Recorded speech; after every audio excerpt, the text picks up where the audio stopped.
ಕೋಪ ಅನ್ನೋದು ನವಗ್ರಹ ಟೈಮಲ್ಲಿ ಆ ಥರದ್ದು ಕಾಣಿಸ್ತಾ ಇತ್ತಾ ಅಂತ ಅವ್ರ ಹತ್ರ?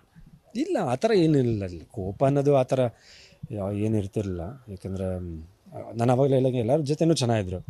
ಆಮೇಲೆ ಕೆಲಸದ ವಿಷಯ ಬಂದಾಗ ತುಂಬ ಲೈಕ್ ಶ್ರದ್ಧೆಯಿಂದ, ಆಮೇಲೆ ತುಂಬ ಸ್ಟ್ರಿಕ್ಟ್ ಆಗಿದ್ರು. ನನಗೂ ಅಷ್ಟೇ ಫಸ್ಟ್ ಪಿಕ್ಚರ್ ಮಾಡ್ತಾ ಇರೋ ಹಿಂಗಿರಿ ಹಂಗಿರಿ ಅಂತ ತುಂಬ ಅಡ್ವೈಸ್ ಮಾಡಿ, ಸೊ ಈ ಥರ ಎಲ್ಲ ಇದು ಮಾಡ್ತಿದ್ರು. ಸೊ ಆ ಟೈಮಲ್ಲೆಲ್ಲ ಏನಿರಲಿಲ್ಲ. ಆಮೇಲೆ ಯಾವತ್ತೂ ಕೋಪ ಅದೆಲ್ಲ ನಾವು ಆ ಥರ ಎಲ್ಲ ನೋಡೇ ಇಲ್ಲ. ಆ ಥರ ಇದನ್ನೆಲ್ಲ ನೋಡೇ ಇಲ್ಲ. ಯಾಕಂದರೆ ಎಲ್ಲರ ಜೊತೆನೂ ಚೆನ್ನಾಗಿರ್ತಿದ್ರು, ಎಲ್ಲರೂ ಚೆನ್ನಾಗಿ ನೋಡ್ಕೊತಿದ್ರು.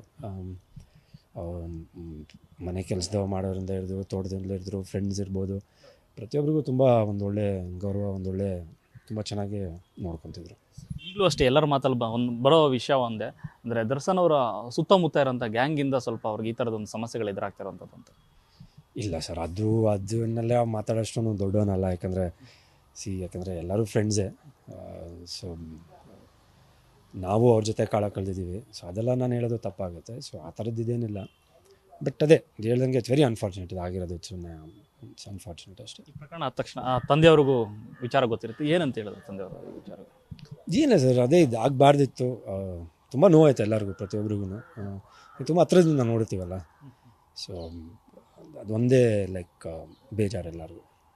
ನೀವೇನಾದರೂ ಹೋಗೋತ್ರ ಪರಪ್ಪನಗರ ಭೇಟಿ ಆಗುತ್ತೆ? ಆ್ಯಕ್ಚುಲಿ ಫಸ್ಟ್ ಡೇನೇ ಹೋಗಿದ್ವಿ, ಟ್ರೈ ಮಾಡಿದೆ. ಬಟ್ ಅಲ್ಲಿ ತುಂಬ ಸ್ಟ್ರಿಕ್ಟ್ ಆಗಿತ್ತು, ಲೈಕ್ ಯಾರನ್ನೂ ಬಿಡ್ತಾ ಇರಲಿಲ್ಲ. ಆ್ಯಂಡ್ ಇವಾಗ ಐ ಥಿಂಕ್ ಅವ್ರ ಫ್ಯಾಮ್ಲಿಗೆ ಪರ್ಮಿಷನ್ ಇದೆ. ಆ್ಯಂಡ್ ವಿನೋದ್ ಪ್ರಭಾಕರ್ ಅವರು ಹೋಗಿದ್ರು ಇವತ್ತು. ಸೊ ಹೋಗ್ಬೇಕು ಖಂಡಿತ. ಅದೇನು ಯಾವ ಥರ ಪರ್ಮಿಷನ್ ಕೇಳಿಕೊಂಡು ಅದು ಹೆಂಗೆ ಅಂತ ಹೋಗಿ ಮಾತಾಡ್ಸ್ಕೊಂಬರ್ಬೇಕು.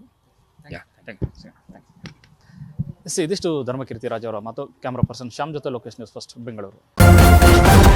ನ್ಯೂಸ್ ಫಸ್ಟ್ ನಿರ್ಭೀತಿಯಿಂದ ನಿಮ್ಮ ಪರವಾಗಿ.